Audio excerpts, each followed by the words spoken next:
ಆಗ್ತಾ ಇವೆ. ಇದು ಯಾವುದೋ ಒಂದು ಸರ್ಕಾರದ ಅವಧಿಯಲ್ಲಿ ಆದಂಥದ್ದಲ್ಲ.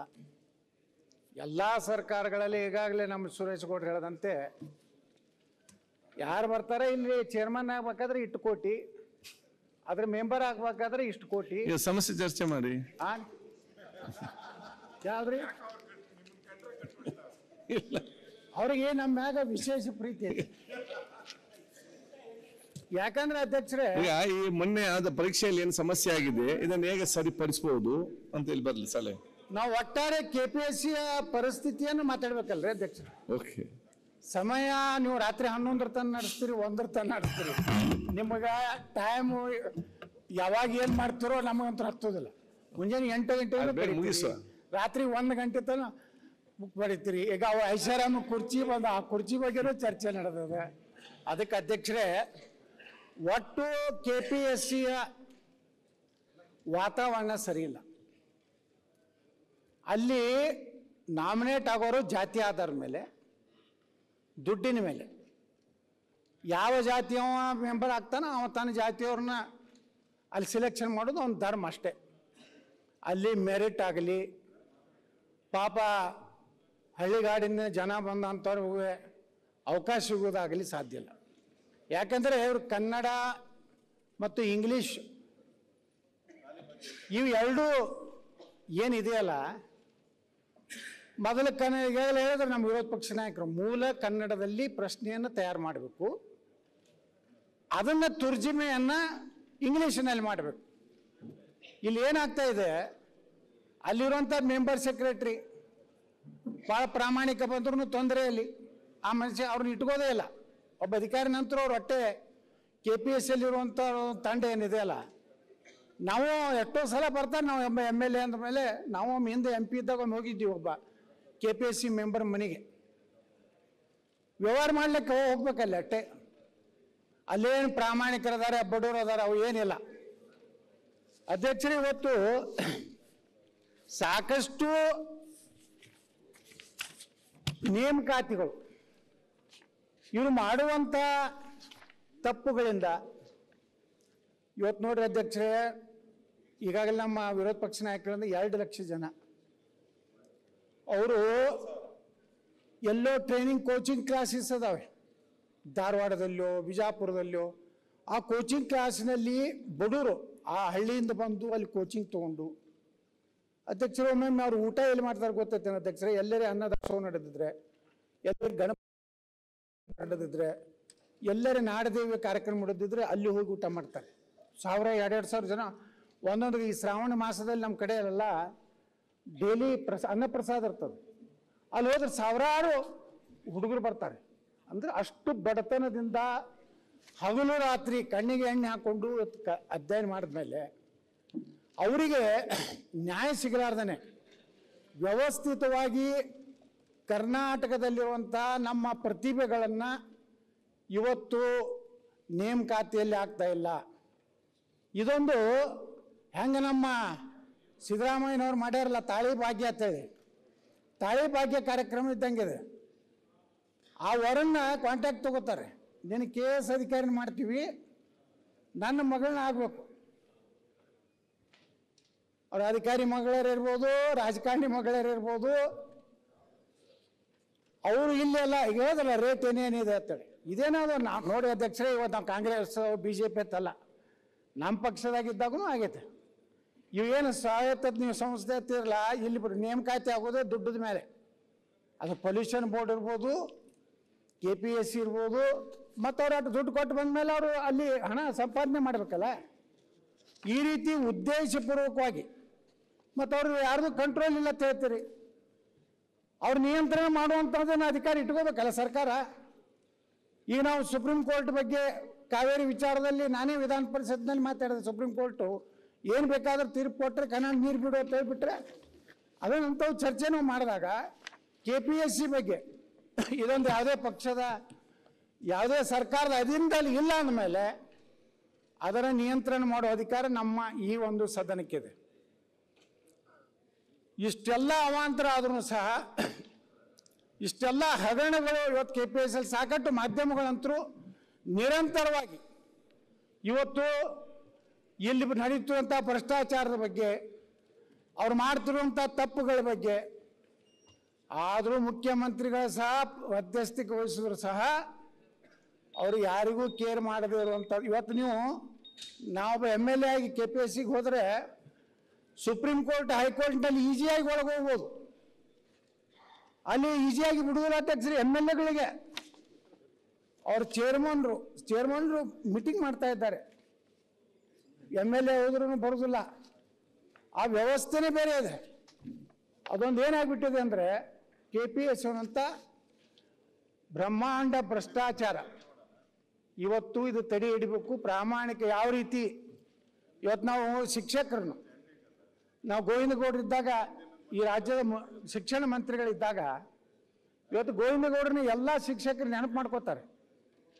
ಯಾಕಂದರೆ ಇಡೀ ಶಿಕ್ಷಕರ ನೇಮಕಾತಿಯನ್ನೇ ಪಾರದರ್ಶಕವಾಗಿ ಮಾಡೋದು.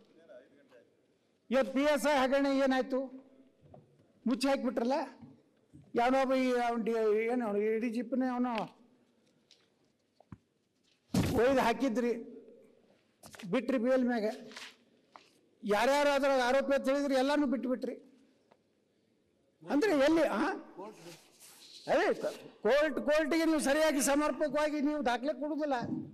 ವ್ಯವಸ್ಥಿತವಾಗಿ ಅಲ್ಲಿ ನಮ್ಮ ಸರ್ಕಾರದ ಪರವಾಗಿ ವಾದ ಮಾಡೋರು ಸಹಿತ ಸರಿಯಾಗಿ ಮಾಡದೇ ಇರೋದ್ರಿಂದ ಅವರ ಈಗ ಮತ್ತೆ ರಾಜಾರೋಷವಾಗಿ ಅಡ್ಡಾಡ್ತಾ ಇದ್ದಾರೆ. ಮತ್ತು ಅವ್ರು ನಮ್ಮ ಮಗಳು ಬಂದು ಫೋಟೋ ತಕ್ಕೋತಾ ಇದ್ದಾರೆ.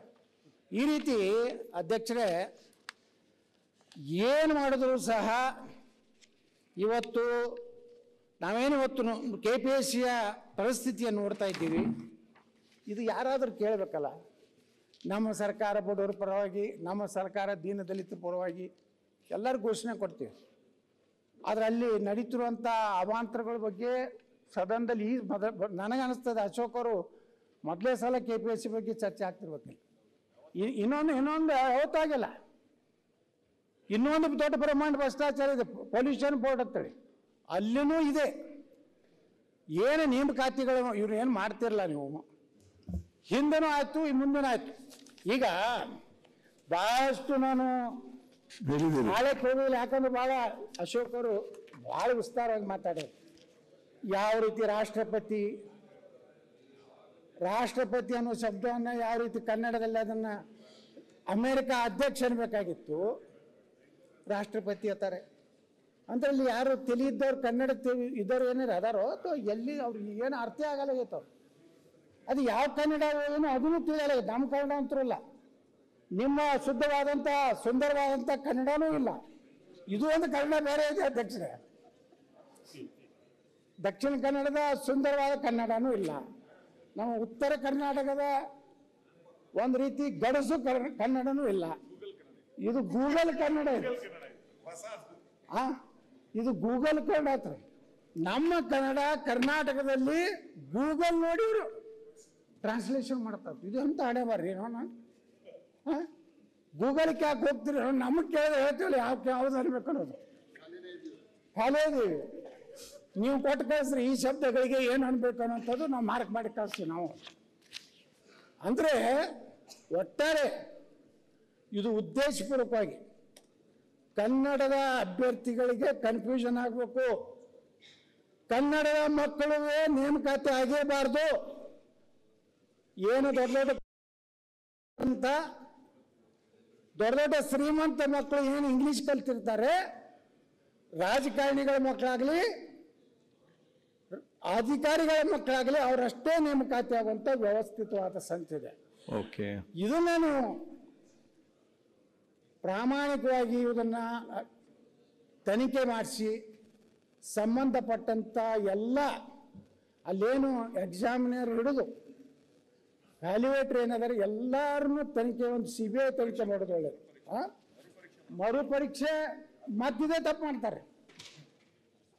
ಇವ್ರು ಏನಾದ್ರೆ ಇವ್ರನ್ನ ಹೊರಗೆ ಹಾಕ್ಬೇಕು. ರೀ ಇಂಥವ್ರನ್ನ ಏನೇನು ಅದಕ್ಕೆ ಕೊಟ್ಟಾರಲ್ರಿ ಅವ್ರು ಹೋಗುತ್ತಾನೆ ಸುಧಾರಣೆ. ಯಾಕಂದ್ರೆ ಅವ್ರು ಕೋಟ್ಯಾಧೀಶರಾಗ್ಬಿಟ್ಟಾರೆ. ಅವ್ರಿಗೆ ಯಾರ್ದು ಕೇರಿಲ್ಲ. ದುಡ್ಡು ಹೋಗೋದ್ರಾಯ್ತು, ಏನು ಬೇಕಾದಾಗ್ತದೆ ಅನ್ನೋಂಥ ವ್ಯವಸ್ಥೆ ಬಂದ್ಬಿಟ್ಟಿದೆ ಅಲ್ಲ ಅಧ್ಯಕ್ಷರೇ. ಇದನ್ನು ಕಡಿವಾಣ ಹಾಕಬೇಕಾದ್ರೆ ಇದು ವಿಶ್ವಾಸಾರ್ಹದ ತನಿಖಾ ಸಂಸ್ಥೆಯಿಂದ ಪೂರ್ಣ ಪ್ರಮಾಣದಲ್ಲಿ ತನಿಖೆ ಆಗಬೇಕು. ಅವ್ರಿಗೆ ಜೈಲಿಗೆ ಹೋಗ್ಬೇಕು. ನಮ್ಮ PSI ಇದರಲ್ಲಿ ಏನು ನ್ಯಾಯ ಸಿಗಲಿಲ್ಲ. ನಾವು ನೋಡಿದ್ವಿ, ನಾವು ಹೊಡ್ಕೊಂಡು ಮಾಧ್ಯಮದಲ್ಲಿ ಕೇಳ್ತಿದ್ರು. ಕಡೆಗೆ ನನ್ನ ಮ್ಯಾಗನೇ ನೋಟಿಸ್ ಕೊಡ್ಸಿದ್ರು, ನಿಮ್ಮಲ್ಲಿ ಏನು ಪ್ರೂಫ್ ಹೋದ ಏನೇ ಕೇಳಿದ್ರಲ್ಲ ನಮ್ಮ HK ಪಾಟೀಲ್, ದಾಖಲೆ ಕೊಡ್ರಿ. ದಾಖಲೆ ಏನು ಪತ್ರಿಕೆ ಬರೆದಿದ್ದರೆ ಪತ್ರಿಕೆಗಳನ್ನೇ ನಾವು ಆಧಾರ ಇಟ್ಕೊಂಡು ಮಾಧ್ಯಮದಲ್ಲಿ ಬಂದಿದ್ದನ್ನೇ ಇವತ್ತೇನೋ ನಮ್ಮ ವಿರೋಧ ಪಕ್ಷ ನಾಯಕರಿಗೆ ಎಲ್ಲ ದಾಖಲೆ ಸಿಗ್ತವೆ. ಸಮರ್ಪಕವಾಗಿ ಸಮರ್ಥವಾಗಿ ವಿಧಾನಸಭೆಯಲ್ಲಿ ಅದರ ನಂತರ ಎಲ್ಲ ಪಕ್ಷದವರು ಸಹಮತ ಇದೆ.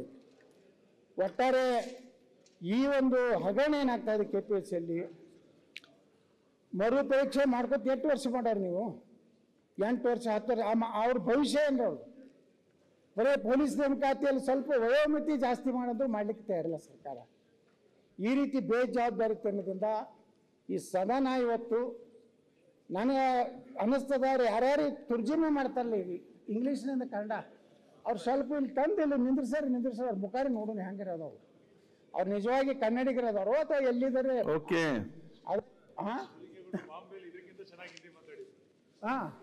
ನಮ್ಮ ಶಿವಲಿಂಗೇಗೌಡರು ಇಂಗ್ಲಿಷ್ ಅಧ್ಯಕ್ಷರೇ, ಇದನ್ನ ತನಿಖೆ ಆಗು. ನೀವೇ ನೇರವಾಗಿ ಪತ್ರ ಬರ್ತಿದ್ದೀರಿ, 59 ತಪ್ಪುಗಳನ್ನು ಮಾಡ್ಯಾರ್ತ ನೀವು ದೃಢೀಕರಿಸಿದ್ದೀರಿ ತಾವು. ಅಂದ್ರೂ ಸಹ 59 ಬಿಟ್ಟು ಎಷ್ಟು ತಪ್ಪದು, ನೆಕ್ಸ್ಟ್ ಇದಕ್ಕೆ 79. ಇನ್ನೊಮ್ಮೆ ನಮ್ಮ ಅಶೋಕ್ ಅವರು ಮತ್ತೆ ಪರೀಕ್ಷೆ ಮಾಡ್ತಾರ, ಆಗ 115 ಆಗ್ತಾವ. ಕಡಿಮೆ ಏನ್ ಮಾಡ್ಬೇಕು, ಈಗ ಪಾಯಿಂಟ್ಸ್ ಏನ್ ತನಿಖೆ ಮಾಡ್ಬೇಕು. ಅವ್ರನ್ನ ಮೊದಲು ಅನಾಮತ್ ಇಡ್ರಿ, 2 3 ಇಟ್ಟು ಅವ್ರನ್ನ ಮರು ಪರೀಕ್ಷೆ ಮಾಡ್ರಿ. 30 ಕೋಟಿ ಅದು ಏನು ಸರ್ಕಾರದ ಹೊರೆಯಾಗಿದೆ ಅವ್ರನ್ನ ಅವ್ರ ಮೇಲೆ ವಸೂಲಿ ಮಾಡಿ. ಈಗ ಹಿಂದೆ ಬರೆದ ಎಕ್ಸಾಮ್ ಅವ್ರಿಗೆ ವಯಸ್ಸಿನ ರಿಲ್ಯಾಕ್ಸೇಷನ್ ಕೊಡಿ, ಕೊಟ್ಟು ನ್ಯಾಯ ಕೊಡುವಂತ ಕೆಲಸ ಸರ್ಕಾರ ಮಾಡಬೇಕು.